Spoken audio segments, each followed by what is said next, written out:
Behold the latest military news update. This is AFP Community News, hosted by Rofh Suzon every 12 noon, Mondays to Fridays. Only here on DWDD Armed Forces Radio. One AFP for a stronger Philippines.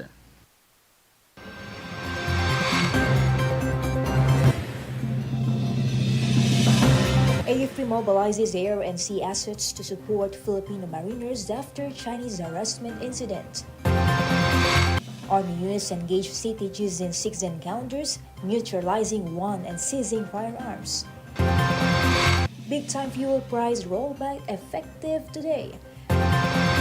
Government assures to aid 9 human trafficking victims rescued in Laos.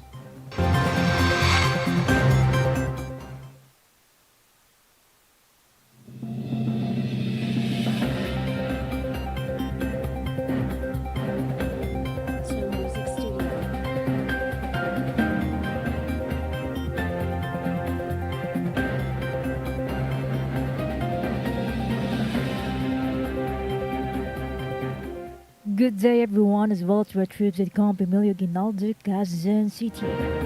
Today is Tuesday, August 27. We'll bring you the latest news from the armed forces and other information around the Philippines. I am Rofh Suzon for AFP Community News. DWDD Armed Forces News. For the brief overview of our stories, the Armed Forces of the Philippines has mobilized all air and sea assets to support the Filipino mariners following a recent harassment incident involving the Chinese vessels in the BRP Datu Sanday of the Bureau of Fisheries and Aquatic Resources in the West Philippine Sea. AFP spokesperson Colonel Fansel Margaret Padilla confirmed that the Philippine Coast Guard and BIFAR are closely monitoring the situation. She emphasized the military's commitment in protecting the country's maritime interests and ensuring the safety of Philippine waters, while declining to comment on possible military escalation in response to Chinese actions. She stated that the AFP is reviewing its rules of engagement. DWDD Armed Forces News. Troops under the 901st Infantry Brigade of the Philippine Army engaged the communist terrorist groups in 6 encounters. It resulted in the death of 1 CTG member and the capture of 3 high-powered firearms. The clashes occurred in Barangay Salvacion, Butuan City and Barangay Tabon-Tabon, Sibagat, Agusan del Sur, involving the 29 and 65 Infantry Battalions. The operations led to the recovery of firearms, ammunition, and other war paraphernalia. Brigadier General Arsenio Sadural, the commander of 901st Infantry Brigade, vowed the continued operations to dismantle the CTGs and ensure the regional peace and stability. Armed Forces Radio Report.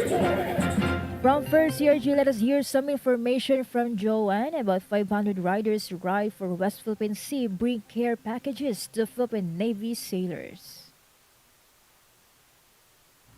Carrying care packages for the members of the Philippine Navy safeguarding the West Philippine Sea, about 500 riders enthusiasts traversed from the General Headquarters Camp Emilio Aguinaldo, Quezon City to the Philippine Fleet Naval Operating Base Subic, Zambales on Sunday, August 25, 2024 as they joined the Ride for West Philippine Sea, Our Seas, Our Rights, Our Future, organized by the Breakfast Ride community along with the Civil Relations Service Armed Forces of the Philippines. In time for National Heroes Day, the Ride for West Philippine Sea is part of the government's advocacy to enhance awareness among the international and national communities of our sovereignty over the West Philippine Sea, as well as to show support to the brave men and women of the Philippine Navy who are safeguarding our seas. Commodore Carl A. De Capia, Philippine Navy, Deputy Commander of the Northern Luzon Command, said that the Ride for West Philippine Sea is part of the AFP transitions into territorial defense operations where the Navy is at the forefront. He also commended the riders for their overwhelming support and for using their passion for riding to express unity and legitimate ownership of the West Philippine Sea, saying that deceptions and lies in the incidents of the West Philippine Sea are now being unfolded not only among the Filipino people but also in the international community, and many other nations are now supporting us on this quest. As highlights of the event, boxes of care packages containing a pair of Burlington sacks from Dry Plus, non-perishable food items, personal care products, and a letter of encouragement from the riders were prepared and will be delivered to the beneficiaries. Mr. Raymond Gabriel of the Breakfast Ride community said that the care packages are a meaningful way to show their appreciation for the dedication and sacrifice of our Navy personnel safeguarding the territorial waters. After a brief program, the riders were given an opportunity for a shipboard guided tour inside the Navy's dock vessel BRP Tarlac and Juan Luna, which concluded with a traditional boodle fight at the BRP Tarlac deck.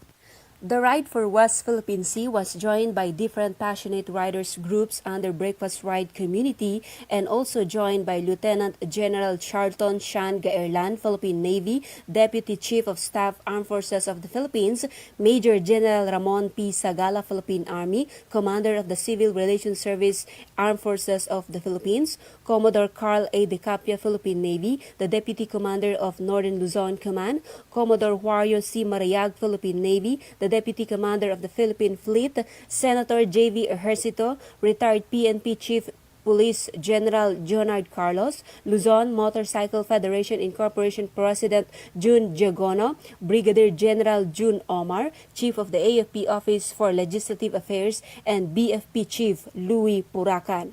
After Zambales, the second leg of the ride for West Philippine Sea, Our Seas, Our Rights, Our Future will be held in Palawan.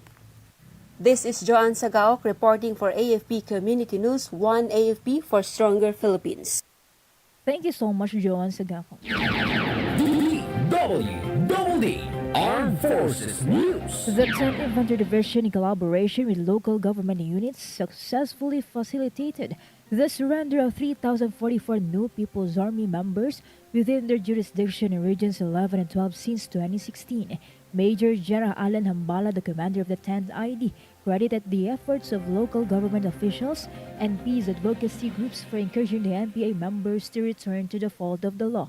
This significant achievement was highlighted during the division's 18th founding anniversary celebration last week, where several soldiers were also awarded medals for their service. DWDD Armed Forces News. A rebel couple surrendered to the 79 Infantry Battalion in Northern Negros, seeking to avail of the government's amnesty program.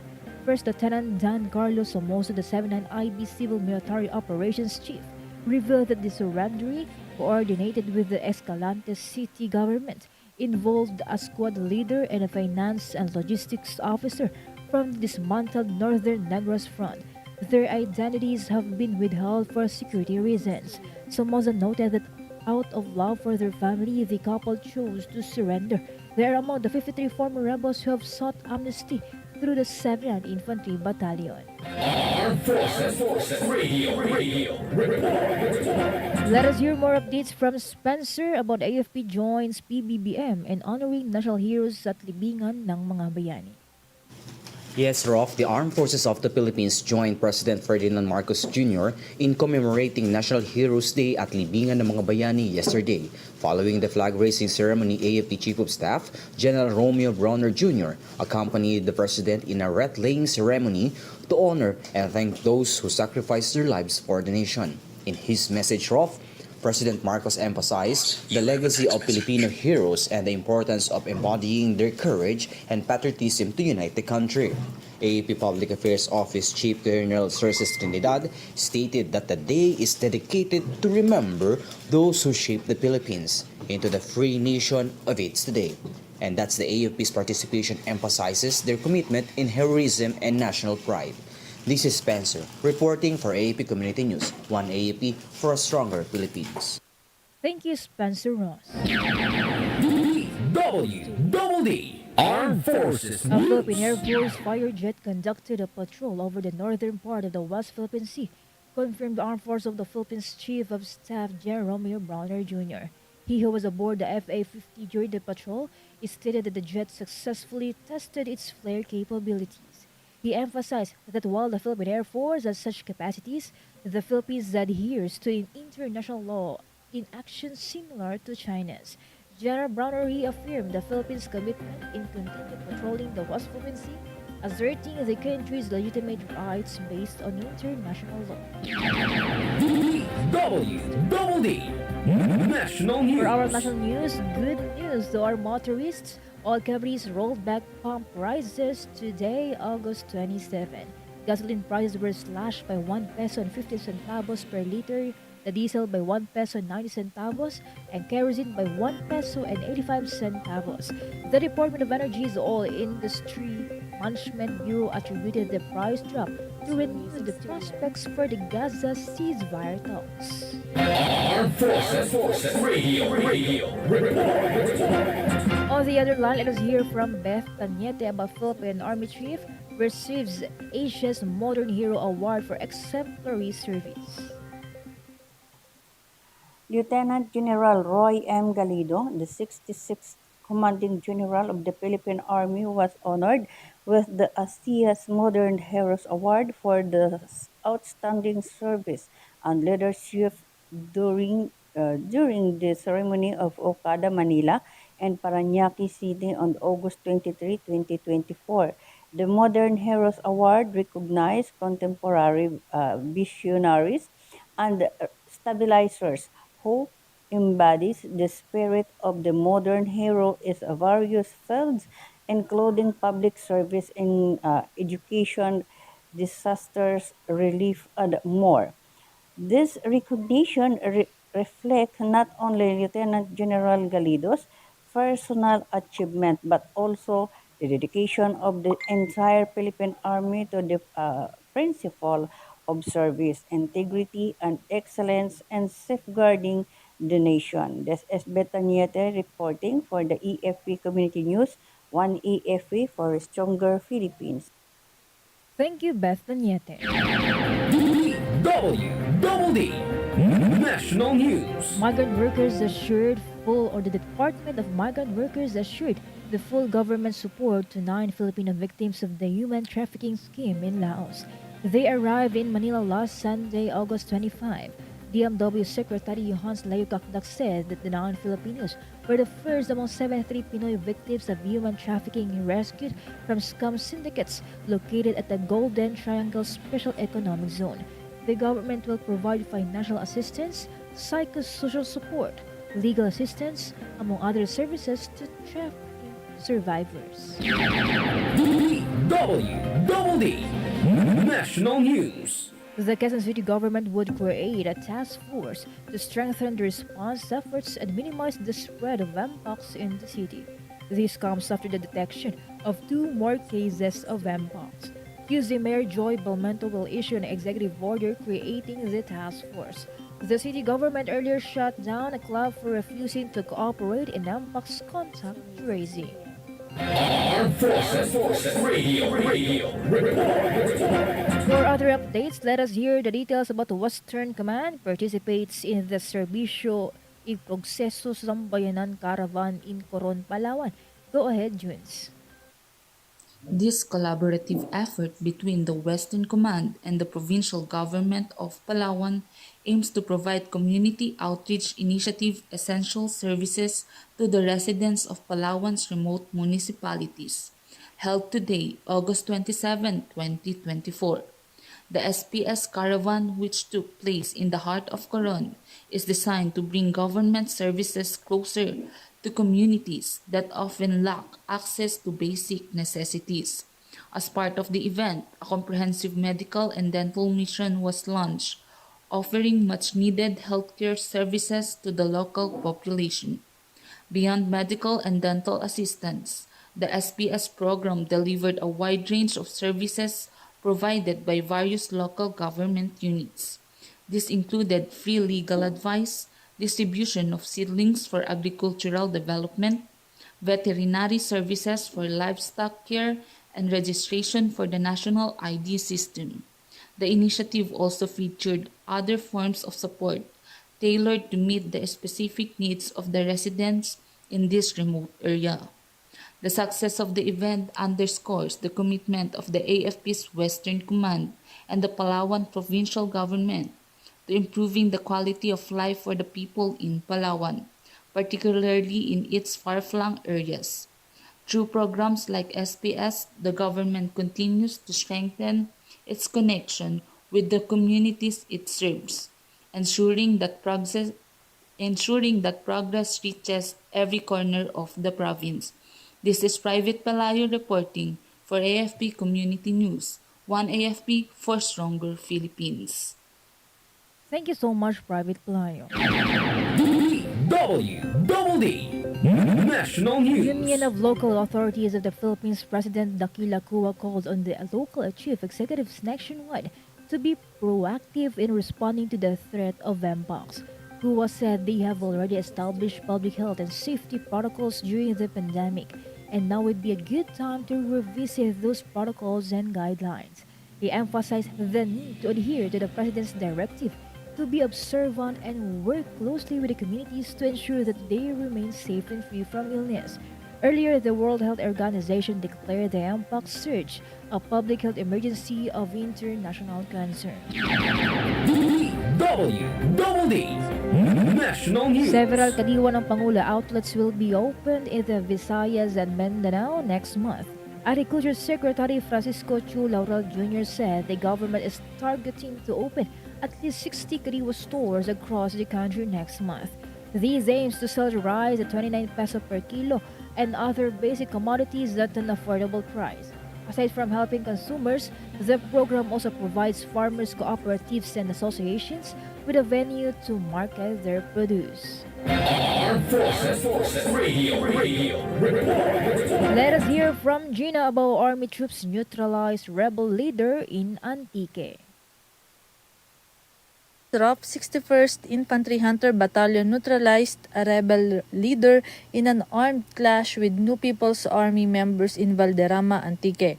The deceased, identified as John Paul Capio, also known as Robron and Tor, led the NPA's regional headquarters and regional Centro de Gravidad. The firefight lasted about 5 minutes before the rebels retreated and recovered 5 high-powered firearms. No government troops were injured. This clash is part of ongoing operations against the NPA in Panay Island following recent encounters in Iloilo that resulted in multiple rebel casualties. This is Gina reporting for AFP Community News, 1 AFP for a stronger Philippines. Thank you, Gina. DWDD National News. The Commission on Elections has rejected calls to postpone the filing of certificates of candidacy for the upcoming May 2025 midterm elections. COMELEC Chairperson George Erwin Garcia explained that the move could affect the ballot printing and resolution of pending pre-election cases. He noted that aside from the midterm elections, the COMELEC is also preparing for the first Bangsamoro parliamentary election next year. Garcia said that the October 1 to 8 COC filing period will remain. DWDD National News. House Speaker Martin Romualdez is urging China to pursue dialogue and consultations with Philippine authorities to resolve the conflict in the West Philippine Sea. He repeated his appeal to China to exercise restraint and stop all aggressive actions. The House leader emphasized that this is the second time in about a week that China harassed and terrorized the Philippine vessels and personnel inside our own territory. The Sunday, 8 Chinese vessels harassed the Bureau of Fisheries and Aquatic Resources ship URP Datu Sanway while traveling to Escota Shoal. Armed Forces Radio Report. More updates from Sina about Dole distributes livelihood starter kits in Naga City. Yes, Rofh, the Department of Labor and Employment Camarines Sur Provincial Office, in collaboration with the 9th Civil Military Operations Battalion, distributed livelihood starter kits at the PAGCOR Event Center in Naga City. 18 beneficiaries from various sectors in Naga, who had previously been misled by the CPP, NPA, and DF, received these kits. The initiative was part of a collaborative effort between the military and various government agencies to provide assistance. Subsequently, members of organizations including the PAGCOL Farmers Association, Igualdad Vendors Organization, Mabolo Vendors Organization, and Ilaw ng Tahanan Barangay Calawag Association, all affiliated with the Metro Naga Peace Movement Federation, took an oath of office and allegiance to the government, renouncing the influence of the terrorist CPP, NPA, NDF. The 9th Civil Military Operations Battalion, led by Lieutenant Colonel Genevieve Danyas, the commanding officer of the unit, along with all government agencies, will continue to strengthen relations to benefit the Bicolanos. This is Sena from Sulcom, reporting for AFP Community News, 1 AFP for Stronger Philippines. Thank you so Yes. much, Sina. Armed Forces Radio Report. And now let's hear a report on the ground. About 500 riders joined the ride for West Philippine Sea to support troops on National Heroes Day. Go for the details, Shai. Yes, good afternoon. Around 500 riders from various motorcycle clubs and uniformed services participated in the ride for West Philippine Sea. It was organized by the Breakfast Ride community and the Civil Relations Service of the Armed Forces of the Philippines. The riders traveled from Camp Aguinaldo and Quezon City to the Philippine Fleet Naval Operating Base in Subic, Zambales on Sunday, delivering care packages containing non-perishable food, personal care items, and letters of encouragement to troops guarding the West Philippine Sea. The event, timed to coincide with National Heroes Day, aimed to raise global awareness of the Philippines' sovereignty in the West Philippine Sea and to show support for the brave personnel protecting the nation's waters. This is Shai reporting for AFP Community News, 1 AFP for a Stronger Philippines. Thank you, Shai. DWDD National The National News. Bureau of Investigation turned over to the Senate the custody of Sheila Guo, the sister of dismissed Bamban Tarlac Mayor Alice Guo. This is to ensure her attendance at the upper chamber's inquiry on illegal online gaming. At the same time, the NBI also turned Cassandra Ong, a business partner of the ex-mayor, over to the House of Representatives.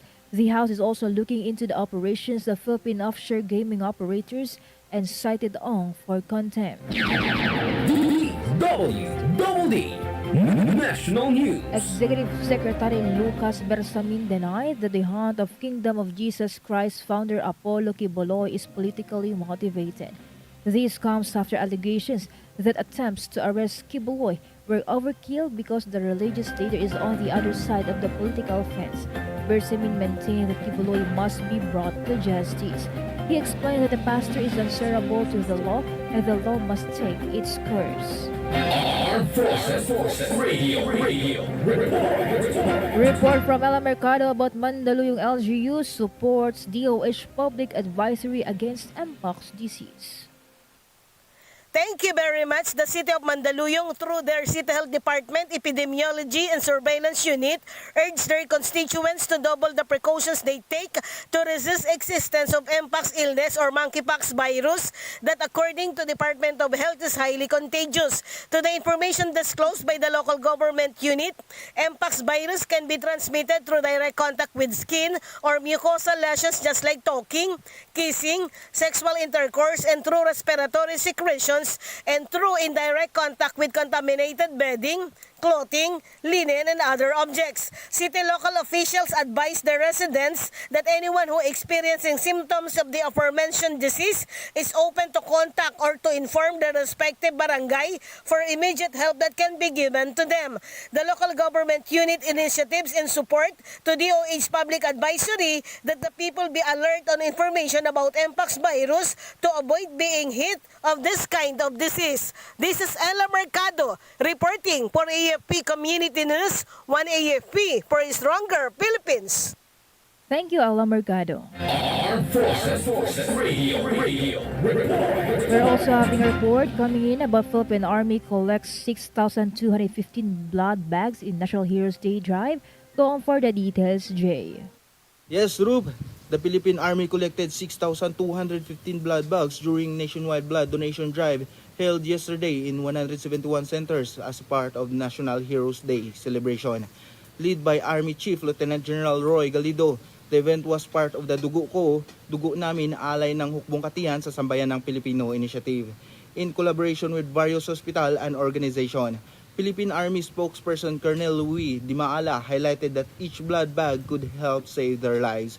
He added that the drive aimed to bolster the blood reserve for both Army and the country during emergencies, with 70% of the collected blood allocate for public needs and 30% reserved for soldier. And this is Jay Guarincanyo reporting for AFP Community News, 1 AFP for Stronger Philippines. Thank you, Jay. DWDD National News. 18 members of the Kingdom of Jesus Christ were arrested after police dispersed the religious group's rally in front of its compound in Davao City. These arrested KOJC members are facing complaints of obstruction of justice. The authorities also dismantled the barricades put up in the area.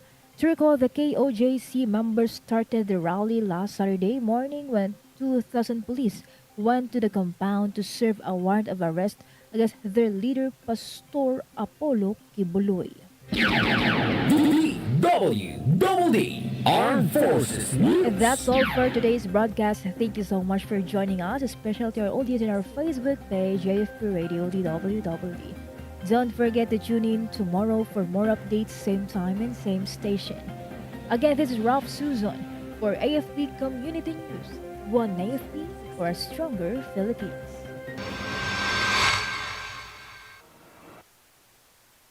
Kayo ay nakatutok sa DWDD AFP Radio. Kami po ay kasapi ng KBP, Kapisanan ng mga Broadcast